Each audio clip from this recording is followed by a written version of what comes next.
welcome to another episode of Pet Pals. I'm Bethany Davidson, the Humane Educator here at Frederick County Animal Control and Pet Adoption Center. I'm joined by our volunteer coordinator, Sean Snyder, and we have an exciting group of animals to showcase today. We have a lot of new animals on the adoption floor recently, so we're going to, instead of doing, refreshing you on some of our longer term residents, you're going to get to meet some new faces. And our first new face is Lacey. She is about 2 to 3 years old. She is a domestic shorthair and she's a tortie. So torties are beautiful cats. They have that great kind of mix of black and orange and cream, kind of all mixed in there. And one of the things that they are known for is something called tortitude. So they can be super sweet, but they can also be a little sassy. They are kind of like the divas of the cat world, and they are almost always female. If you have a male tortoiseshell cat, it's like maybe it's like not even 1% of the time that happens, and those cats are typically sterile. So they're almost exclusively female cats. So if you see one and you're wondering their gender, almost always going to be a female. Because Lacey is new to the adoption floor, many of us are still getting to know her. What we found out rather quickly is that she does not want to be a lap cat. She wants to get down, she wants to explore. She, in her cage, she came right to the front. She was kind of hiding behind her hammock, and then when I opened the door and kind of gave her a little pet, she quickly came right to the front. She wanted more attention. She wasn't thrilled with being picked up, and as you know, it's becoming evident right now, she's not a lap cat. A lot of people say, well, I want a cat that's going to hang out with me. Doesn't mean she's not going to hang out with you. She might sit next to you. It might be something where it's just now it's not her choice. When she has the opportunity, she can make that decision to come sit on your lap. They might just want to be in the room with you all the time. So you just kind of have to get to know your individual pets and see what is going to be their preference for, spending time with you and cuddling and things like that. Lacey is not yet spayed, so we'll make sure that she gets spayed. All of our cats, dogs, and rabbits are spayed or neutered before they leave. That's part of your adoption fee. And if you wanted to visit with Lacey, you could do so here at 1832 Rosemont Avenue. We are open to the public 6 days a week, Monday through Saturday.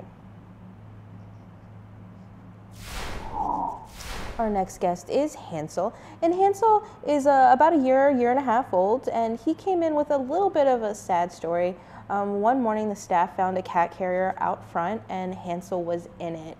So we do recognize that some people are not, comfortable with the fact that our new our relinquishment system for people who have owned pets is that you have to make an appointment. But if it's an emergency situation, obviously we're going to do everything we can to help you. We don't want people to be abandoning animals out in front of the shelter or behind the shelter for so many different reasons. It could be very unsafe. There are other animals that could possibly come and hurt them. Recently it's been very cold, so they could, have ill effects from the cold. There's so many different things that could potentially happen. So it is really important for everyone to know, we do have this system in place, but we are willing to work with people in the best interest of the animals. Unfortunately, Hansel's owner was homeless, living in a car, unable to care for him. So she did the right thing by bringing him here, but we do want to make sure that people are delivering animals to us and not just leaving them sitting out front. We want to make sure that we're immediately getting a hold of them, getting them safe, getting them fed, things like that. But other than that sad story, Hansel is an amazing cat. He is very confident. He is very outgoing. He is very talkative. He is not afraid to ask for attention. He's very handleable. He likes to play. He's just a great mix. He's going to be one of those cats that's going to be great for a first-time cat owner or a family maybe with small children. He's going to fit in very well with that. He is comfortable being picked up. The previous owner says that he is also a lap cat, and he's not having any issues sitting on Sean's lap. He is just a great, well-rounded cat. This guy will likely end up at the Cat Cafe, so if you're interested in him, you do need to make sure that you're checking out their website, getting information on how to schedule a session to go visit the cats there, because he will likely not be here for very long. The adoption fee for a young adult cat like Hansel is $97.50. That covers his neuter, which we recently did for him, all of his, updating him on his vaccines, rabies, distemper, dewormer, flea and tick preventative, a microchipping, and a well visit to the vet in addition to your county license. So you can't beat what you're getting for that price. And if you're interested, you can call here and see where Hansel is, whether he's still here in our facility or if he's at the Cat Cafe. Our number is going to be 301-600-1546. This is Lily, and Lily is a beautiful 5-year-old brown tabby. Because she is a senior, she would get a $20 reduction off her adoption fee. And Lily came to us previously owned. There were a couple of factors with Lily. So first it said that she was fighting with other animals in the household, and that the owner's husband recently passed away, and that she was also having some mistakes with the litter box. She was peeing outside the litter box. So a couple of different factors before we get into all the great things about Lily. Animals can grieve just like people. So when somebody that's been in their life is no longer there, it can change their behavior a little bit. They have to have an adjustment period, so that could be a factor. Fighting with the other animals could be a result of that. Fighting with the other animals could be a result of the fact that she wasn't using the litter box because Lily was actually sick. She had a urinary tract infection, so it could have been tons of different things. But because it said that she was fighting, I think primarily with the cats, she might benefit from living in a one-cat household and being the only cat. Because we figured out what the situation was with her UTI, she is going to need to require a special diet long-term for the rest of her life. So that is something that you want to think about. When you're seeing her sitting here and she's kneading and she's sitting so contently on Sean's lap and she's showing him where she wants to be petted, you might think this is going to be a great pet for my family, but you do want to make sure that you can commit to providing her with that prescription diet so that she doesn't get sick again. It's going to be really important. You don't want her to be uncomfortable because if she's having those UTIs, it's painful when she goes to urinate. So we just want to make sure that she's happy. We want to make sure that you, as an adopter, can afford to buy that. It's not overwhelmingly expensive, but it is something that's more expensive than your standard cat food that you could just pick up at any store. Now on to Lily's great qualities. She is super friendly with most humans, it says, and the dogs that live in their household. So a lot of people come in, they're looking for a cat that's going to get along with dogs. As long as you introduced them properly, Lily would probably do well in that environment since she has lived with dogs previously. She's been around children. They do say that she's independent. They don't say anything about being a lap cat, but she definitely looks like a lap cat in my opinion. She's always right in the front of her cage. I've not seen any negative behaviors from her when she's been interacting with volunteers. You just need to make sure that you're prepared to keep her on that special diet to keep her healthy, and that she might need to be an only cat. If you're interested in Lily, you can visit her here at the shelter Monday through Saturday. This is Shy Guy, and as you can assume from his name, he is a little bit shy. He's about 1 to 2 years old. He is cream and white. He came to us as a stray, so his shyness could be just environmental, because the shelter can be a very stressful, scary place for some animals, most animals actually, or that could be his actual personality.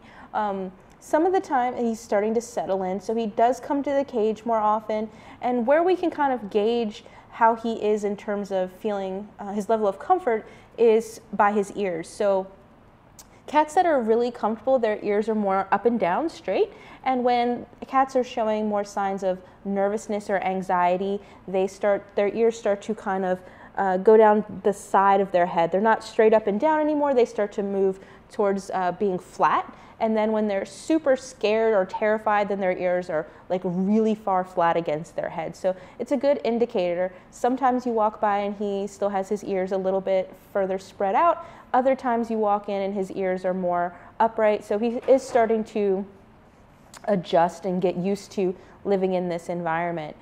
Shy cats generally do better in an environment that might be a little bit quieter, or at least with a family that's going to be more patient with them. If you have a bunch of, several small children, toddlers, preschool age, then all of just the noise of the kids and the toys and all of those types of things might be a little overwhelming for shy cats. So generally recommend, they be a little bit older, 6, 7, 8, 9, 10, getting into those ages, so that they can have more of an understanding of that he's a little bit nervous.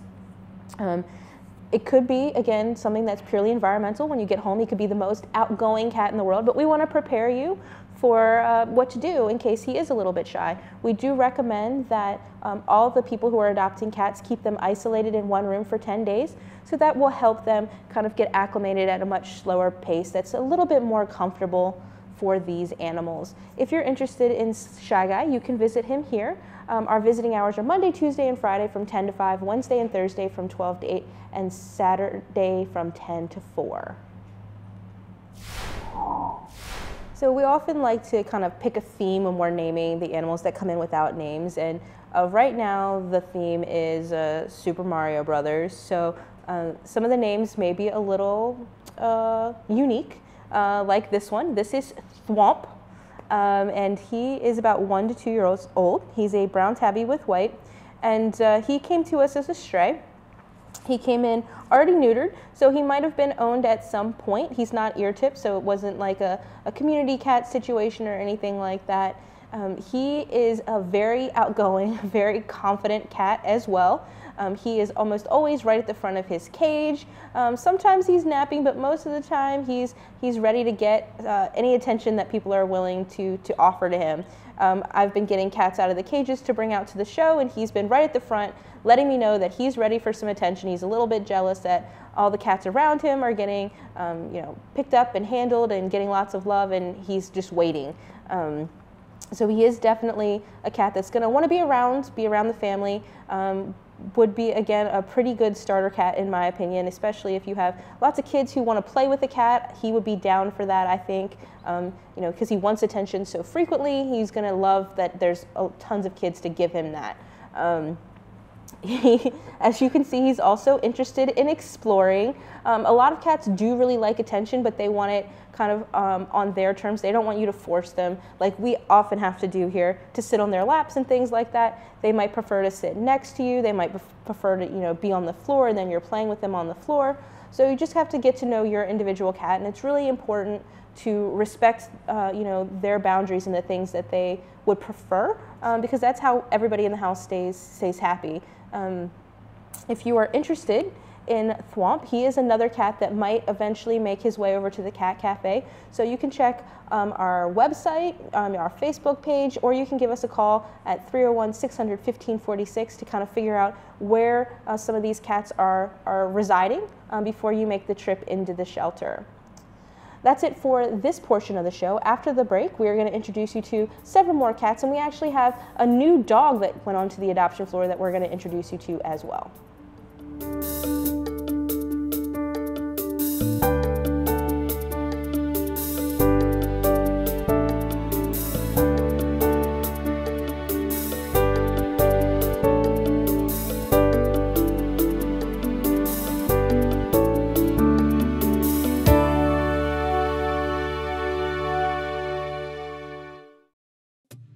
Child abuse is not an isolated problem. It affects each of us, and it is only through each of us that child abuse can be prevented. Get involved. Call the Child Advocacy Center to find out how to help. 301-600-1758.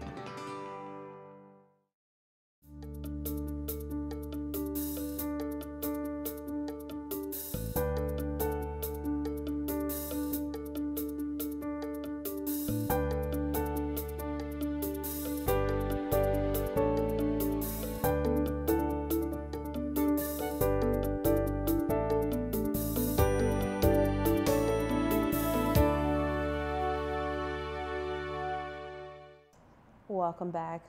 This is Rosalina, and she was previously owned but didn't have a name or anything like that. So that can be for a couple of reasons. Maybe she showed up as a stray and somebody fed her for a couple of days. Maybe somebody surrendered her and didn't tell us their name. Maybe she was just living, on a property and people were, feeding her. but taking care of her, but really didn't socialize with her, things like that. So there could be a lot of factors there, but we have given her the name Rosalina.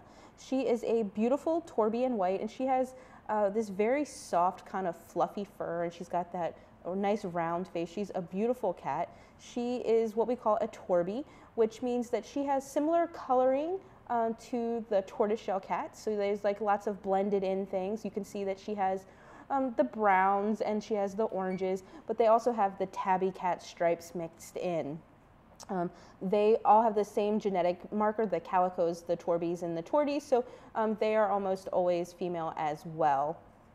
They can also be a little bit sassy. When Rosalina first came into the shelter, she was very nervous, so we had her in what we call a wild box, which just gives them an extra place to hide. But if the animals are super nervous, it allows us to kind of get them in the box for cleaning and things like that to protect the staff. So it has a lot of benefits. And then slowly, as she got a little bit more comfortable, they were able to remove that wild box, and now she's even more comfortable, and she's on the adoption floor. She was right at the front of her cage, waiting patiently, sitting very nicely for me to get her out for the show. When I started petting her, she loved that. Even initially when I picked her up, she started purring. She liked that little cuddle. Wasn't a huge fan of the long-term pick up and carry, but that initial kind of small cuddle she really liked. And she's definitely wanting to get down, but she's not trying to get down as some of the other cats maybe would on the floor. She's kind of looking around, taking stuff in. She is a very sweet cat, but the staff noticed that she was a little bit afraid of loud noises, so like door slammings or thunderstorms, those might vacuum obviously, might be things that send her running under the bed, and you might just give her a little bit of time to adjust. Take that into consideration. If you have young kids and they have lots of loud noisy toys, that she might be a little overwhelmed by those noises until she gets used to them. If you're interested in her, you can visit her here at the shelter, 1832 Rosemont Avenue, or she may be one of those cats that makes their way eventually over to the Cat Cafe. This is Clark, and he is a senior cat at 8 to 9 years old. He came to us as a stray as well. He's a brown tabby, and you might look at Clark and immediately be like, there's something wrong with this guy. He's a little different. And he has some issues with his ears. They could be coming from a number of different reasons, but most likely his situation with his ears is probably due to chronic ear infection. So they're a little bit more cartilagey, they're folded over, and he's a cat that as he's finding his new home, people are going to need to take into consideration that he's going to need some management and some medical care with his ears. So our vet looked at him, and we've noticed that some noises Clark doesn't seem to hear, so he may possibly be deaf. So that's something that you want to take into consideration. You want to make sure that you're aware of where he is, because he can't hear you coming. So sometimes people with blind cats, deaf cats, they make sure that they have a collar with a bell so that you can hear where they are, so that you don't accidentally step on them, startle them, because they can't hear you to move out of the way. So that's something to consider. Also, our vet, because of his issue with chronic ear infections, has recommended that he get his ears washed out several times a week. So you would need to talk to your vet to figure out how to do that properly, and it's something that you're going to need to manage. So if you're not willing to take on that responsibility, then maybe Clark isn't the best fit for you. In the time that he's been here, he's been super sweet. I like his ears. I think it gives him a little extra personality, a little character, something that makes him stand out amongst the other cats. He was sleeping when I first approached his cage, but once he saw that somebody was there to give him attention, he came right down. He wanted to show me where he wanted to be petted. He was okay being picked up. He's been pretty good sitting here on Sean's lap and just kind of taking everything in. And he's going to be a great addition to someone's family, but you just need to make sure that you're prepared to continue providing him with the proper medical care. We want all of our adopters to be doing that, but in the case of Clark, it's going to be a little bit more extensive than just your typical well visits and getting him up to date on vaccines and things of that nature. The final cat we have for you today is Zoe, and she is one of the kittens. Recently we've had several kittens come back to go on the adoption floor, but Zoe is a little bit different. You know, you might look at her and you just, you know, especially from a distance, she's just a beautiful tortoiseshell kitten. She likes to play, she likes to cuddle, she's full of energy, but if you take a closer look, you'll notice that her left eye is a little different than other cats' left eye. So what happened is that one of her left eye cornea ruptured.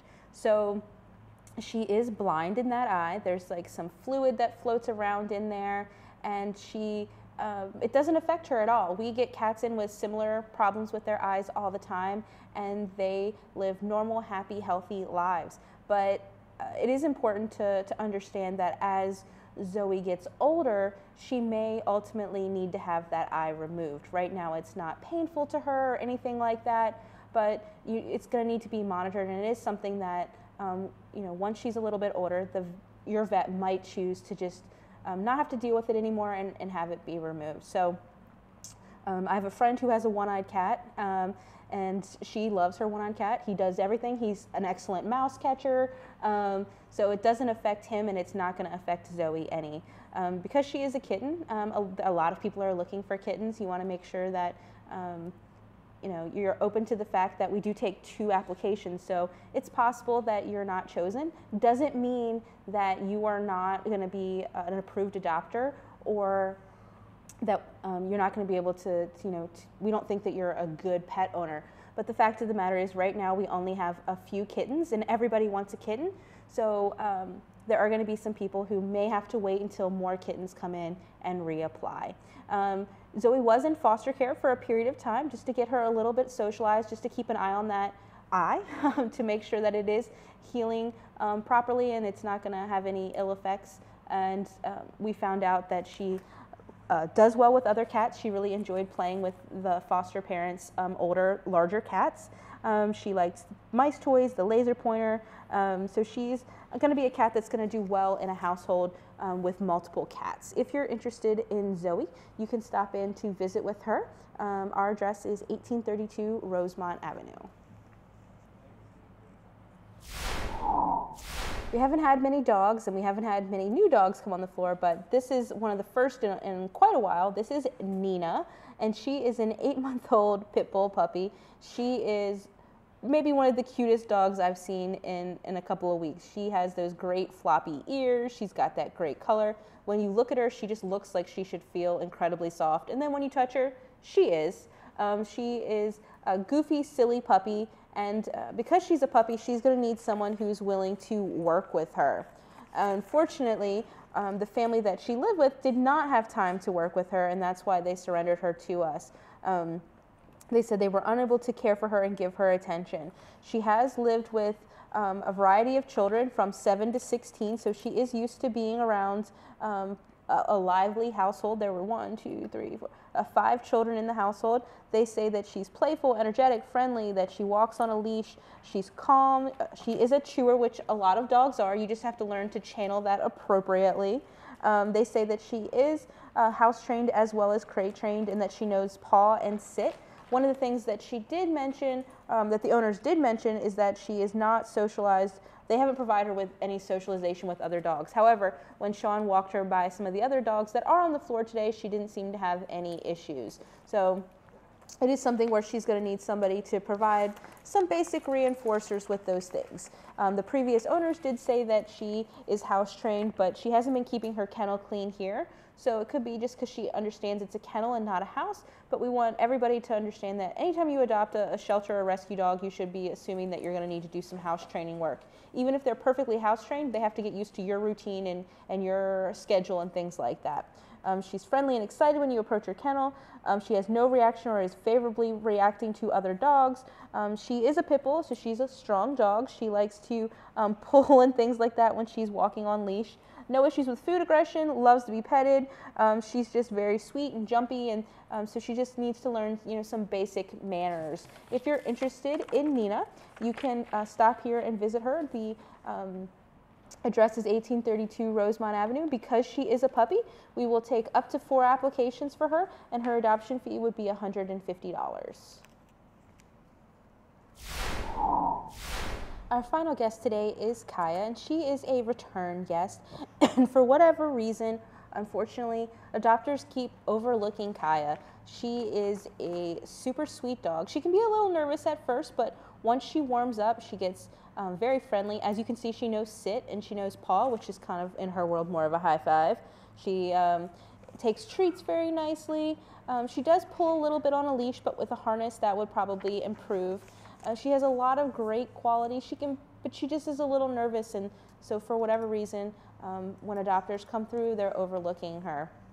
One of the things that can also be add to their length of stay is, unfortunately, a lot of rental properties do not allow pit bulls or pit bull mixes or anything like that on their property. So because we do, for the safety of the dog, we do make sure that we're always calling landlords and making sure that they are allowed to have these types of breeds on the property. Sometimes the pit bulls and other dogs that are on those restricted lists linger a little bit longer in the shelter. I think that she has a little bit of boxer in her. I think she has a very boxery look, but we won't know for sure until somebody does that DNA test on her. She has been doing really well here because we have so few dogs. She's been getting tons of attention from our volunteers. So she's getting all the exercise that she needs. She's getting exposure to a lot of different people. She's been on several outings. She's been to the radio. She's been on Pet Pals several times. So she's getting tons of love from us and tons of exposure, but unfortunately she needs a little bit more to find her that perfect forever home. If you're interested in meeting with Kaya, you can do so here at the shelter. Our address is 1832 Rosemont Avenue, and our visiting hours are Monday, Tuesday, and Friday from 10 to 5, Wednesday and Thursday from 12 to 8, and Saturdays from 10 to 4. We hope you enjoyed meeting some of these new adoptable animals. We are constantly getting new animals, so if you didn't see anything that sparked your interest, you just stop in. We're constantly getting more. We might have something maybe next week or the week after. Sometimes finding that perfect pet just takes a little bit of patience. Thank you again for watching, and we hope that you'll tune in next week for Pet Pals.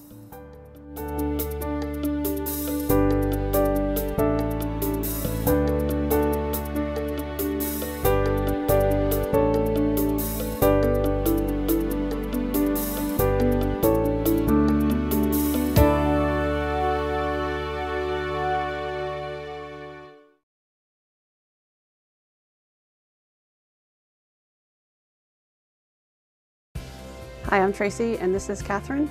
We are Frederick County 911 dispatchers, and we're here to tell you what to expect when dialing 911. We're on the line to listen, and we also have important instructions to give you. Your 911 operator needs to get essential information from you as quickly as possible by asking the following questions in this order. What is the address of the emergency so we can send the right help to the right location? What is the phone number you're calling from?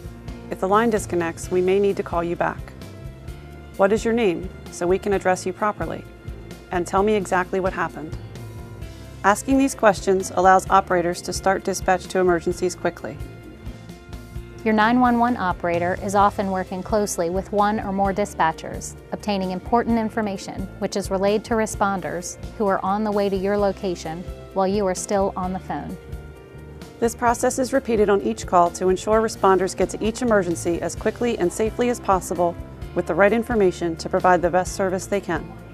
Law enforcement, fire and rescue, and other responders rely on 911 operators and dispatchers to obtain specific information that varies with each type of call. Sometimes it may seem as though your 911 operator is asking a series of unnecessary questions, but in fact this information is vital for getting the right help sent to the right place. Often, help is already on the way while your 911 operator is talking to you. While emergency crews are responding, dispatchers continue to provide them with updated information gathered by your 911 operator.